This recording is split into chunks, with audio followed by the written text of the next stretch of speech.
আসসালামু আলাইকুম রহমতুল্লাহি ওয়া বারাকাতুহু। আমরা অনেকে নাক দিয়ে নিঃশ্বাস নিতে পারি না, নাকের মাংসপেশি বেড়ে যাওয়ার কারণে নাকটা বন্ধ হয়ে গেছে, আমরা মুখ দিয়ে নিঃশ্বাস নিতে হয়।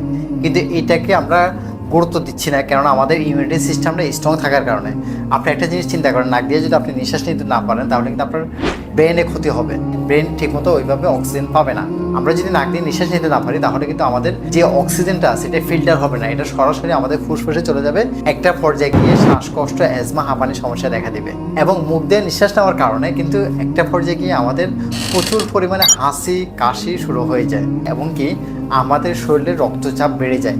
তাই অবশ্যই আপনার নাকের পলিপাসের ট্রিটমেন্ট অথবা আমাদের যে টার্মিনেট ইনজুরি সেটা ট্রিটমেন্ট করা অতি জরুরি। কারণ আপনি যদি এটা ট্রিটমেন্ট না করেন তাহলে কিন্তু আপনাকে একটা পর্যায়ে গিয়ে আপনি হয়তো এখন শক্তিশালী আছেন, যার কারণে আপনি এটা ফিল করতে পারতেছেন না, মুখ দিয়ে নিঃশ্বাস নিতেছেন বা মুখ দিয়ে ছাড়তেছেন, আপনার অর্গানগুলো এখনও সতেজ আছে। বাট আপনি যদি একজন সচেতন নাগরিক হন তাহলে অবশ্যই আপনি আপনার এই সমস্যাগুলো সমাধান করুন।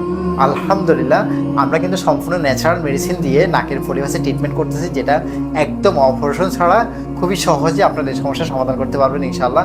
আমাদের চিকিৎসা ব্যবস্থা আপনি আমাদের চেম্বারে আসলে চেক করতে পারবেন ইনশাআল্লাহ, এবং কি আমরা গ্যারান্টি সহকারে চিকিৎসা দিই। আমাদের চিকিৎসা ব্যবস্থা যদি কাজ না করে অবশ্যই আমরা কিন্তু আপনাকে পেমেন্ট ব্যাক করে দেবো ইনশাআল্লাহ। এতটুকু প্রতিশ্রুতি দিয়ে আমরা কিন্তু আমার চিকিৎসা দিয়ে থাকি আলহামদুলিল্লাহ। আপনি যদি আমাদের কাছ থেকে চিকিৎসা নেন আমরা আপনাদেরকে অনেকগুলো ফ্যাসিলিটিস দেবো ইনশাআল্লাহ, যেটার মাধ্যমে আপনি আসলেও খুবই সুস্থ একটা সুন্দর লাইফকে লিড করতে পারবেন ইনশাআল্লাহ। হ্যাঁ, তো যদি আপনি আমাদের কাছ থেকে চিকিৎসা নিতে চান অবশ্যই স্ক্রিনে দেওয়া নাম্বারে যোগাযোগ করতে পারেন অথবা ইনবক্স মেসেজ করতে পারেন। আসসালামু আলাইকুম রহমতুল্লাহি ওয়া বারাকাতুহু।